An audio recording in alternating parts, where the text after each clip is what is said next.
The search continues for us to try to find our next electric car. Obviously, we have a long list, so we're going to talk about the next car on our list that we got to drive actually really recently at the end of last year, which is the Mustang Mach-E.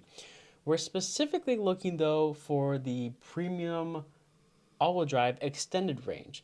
But what's funny is we've driven every trim except for that one. Except for that one. We've experienced the high performance, like literally the top trim, the Mach-E GT Performance, the Mach-E GT, and then pretty much the base trim, which is the Select all-wheel drive. So we've experienced everything except the one that we would be purchasing. So for this video, we're going to talk about our impressions based on those three trims, and then talk more about our experience with pros and cons with those, and then discuss why we're looking at the premium extended all-wheel drive versus the other vehicles. Yep. Yeah. So cool. You want to talk about pros? Yes. So let's talk with frunk and trunk storage. I was very impressed with the Mach-E in general. The front trunk of the Mach-E is usable compared to some other vehicles in this class. And the fact that it actually has a front trunk is very impressive as well. And we can use it as a cooler. Yes, and as a cooler. What's really cool is that there's a little drain plug at the bottom that you can fill the entire frunk with ice and put food, drinks, and things like that if you're tailgating. Or if you just want to do that in general, you could do that. You could do that. So that's nice. What's also nice is that it does have a really big back trunk. In terms of storage space, the roof line does allow it to have a lot of height in terms of storage. And then there's also underfloor storage capacity as well.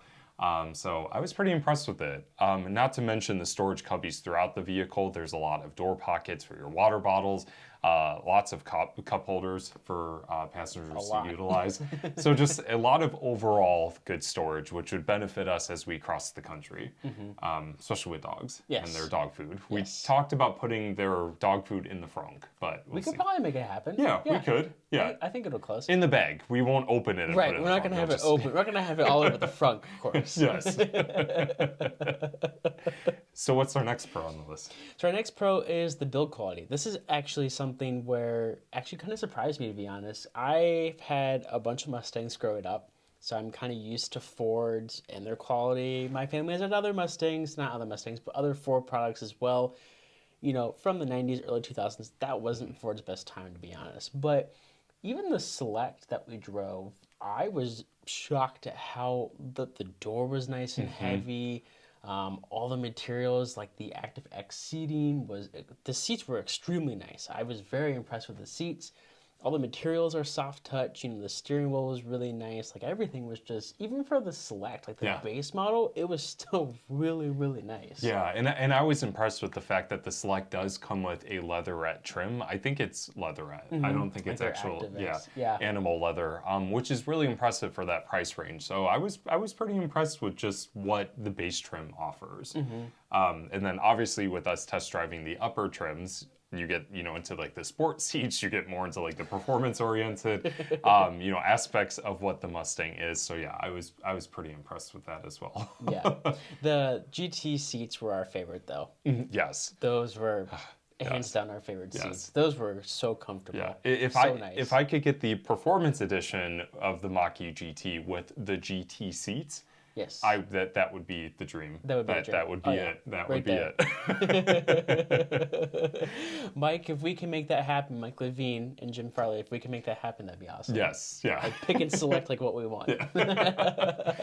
And as Tyler mentioned, growing up with a Mustang and like getting a chance to experience a lot of different muscle cars, that's the last pro that we have on our short list of pros. Obviously, the Mach-E has an extensive list of pros, but the fact that like when you get into the vehicle and just the way that the hood is shaped and you're looking out over the road, you don't really feel like you're driving an SUV or a crossover. It doesn't feel like it. It feels like a muscle car, especially the back haunches over the rear wheels. It just, for whatever reason, it feels like you're in a coupe and you're driving a Mustang two-door instead of the Mach-E. Yeah. So I was pretty impressed with the fact that they took that muscle car bloodline and infused it with an SUV. With an SUV. Yeah. I loved the hood because just having older Mustangs, you just have that long hood that you always see, and Mm-hmm. they literally brought that back. And then, kind of brought that back with just, the shape of the car and just how they were trying to mimic the coupe. So I really love how it looks. Yeah. Some people don't, but I love how it looks. Yeah, I agree. I think that's another pro to add to the list is the fact that it looks like a sports car,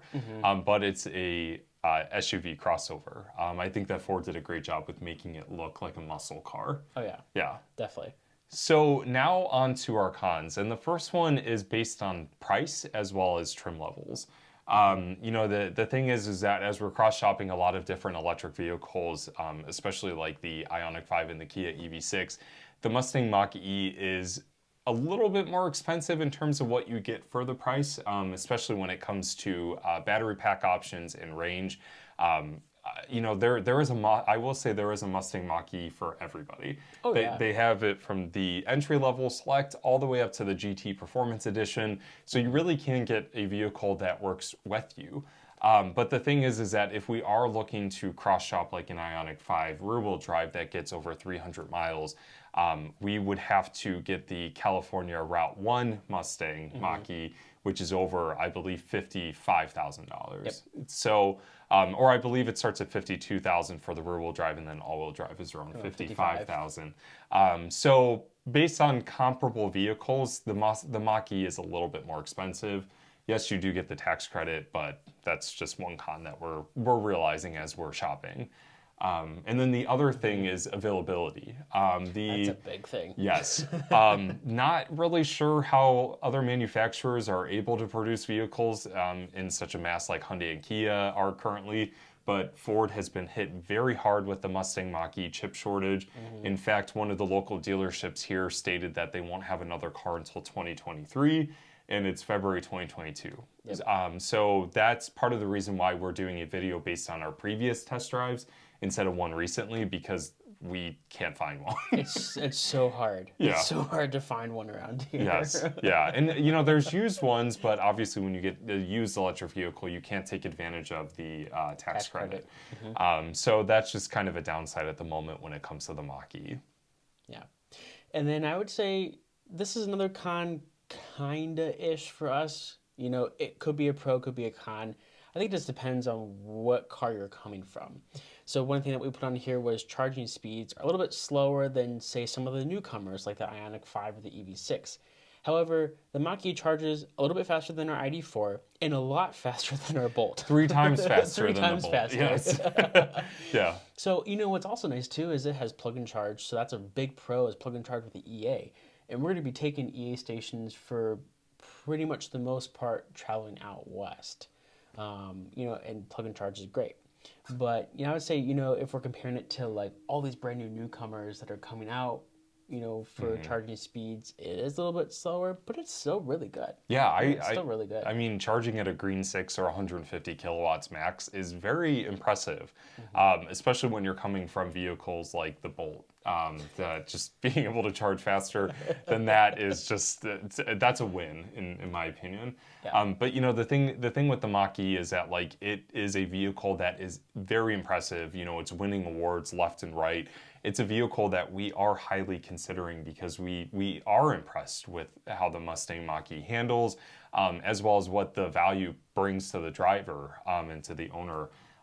Especially, our main focus with this entire shopping experience is if this vehicle can get us cross country, both safely but also efficiently. Yes. In terms of making sure that our dogs are still good, they have the space they need and everything. And the Mach-E is a fantastic choice for that, I think. Yeah. So, Yeah. I mean, I would say so. It has more storage than our two cars right now. yes, So. yes, especially the front trunk. Especially the front trunk. Especially the front trunk.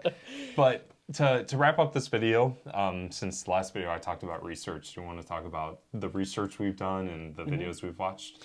Yeah, so a lot of our research actually comes from test drives. We test drove the Select all-wheel drive last year. We also drove the GT and GT Performance Edition in California when we went to the Out of Spec event. So we do have those videos that we'll link in our description here on our channel. but also watching a ton of videos, like Liv and Patrick from the Yes. Mustang Mach-E vlog. Yeah. We watch all their videos. So if you want to know everything about the Mustang Mach-E, they're honestly the go-to channel. Yes, and I will say, just based on our research, the Mach-E vlog, Liv and Patrick, just with us knowing them personally, and their ownership, and just really putting their Mustang Mach-E First Edition through the ringer is, they're the go-to channel for Mach-E content. So definitely go and subscribe to their channel and support them, because what they've taught us as their ownership experience, it really intrigues us to be an owner as well. So go check them out. Yeah. And then also, we watched out of spec reviews, or out of spec motor reviews. We've also watched Throttle House, KBB, Redline reviews, Alex on Autos, TFL cars. We've done it all for the Mustang. Doug DeMuro. Yes, and Doug DeMuro. Yes, yep, especially when the Mach-E first came out. Yep. So, it is an impressive vehicle, and it definitely offers a lot to the driver. I would say in terms of what it is on our list, how would you kind of rate it based on the vehicles we've driven so far? It's tough. So we just had our Ioniq 5, so we have that, and then kind of thinking about the Mach-E. It's funny, like they're honestly neck and neck for me. It's really close, but I think the Ioniq 5, I kind of like the looks more of the Ioniq 5, and it also charges faster, so that's a really big plus. But then the Mach, I love the looks of the Mach-E, and then it has more storage options than the Ioniq 5 does. It's tough, but also because availability is so hard to find in our area. Yeah. I think Ioniq 5 is first, and then Mach-E. But when Mach-E becomes available, we're probably going to be really tempted to go get it. Yes, especially if we can get a GT Performance Edition with GT seats. But I think that one's a little off our price range. That's a little out of our price range. But we'll see what happens. But I mean, overall, the Mustang Mach-E is a fantastic value, and I personally think that it would be a great car to travel cross country. It's been proven. We have friends that have done it, and it's a fantastic car, and I definitely think it deserves all the awards that it's winning. But we're going to keep shopping, and the next vehicle on our list is the Tesla Model Y. And Model 3. And Model 3. So as a wrap up, if you like this video, make sure you like and share with your friends. We really appreciate the support. And as always, please consider subscribing to Everyday EV. And make sure you take care, stay safe, and make every day electrifying. And we'll see you in the next EV car shopping hunting video.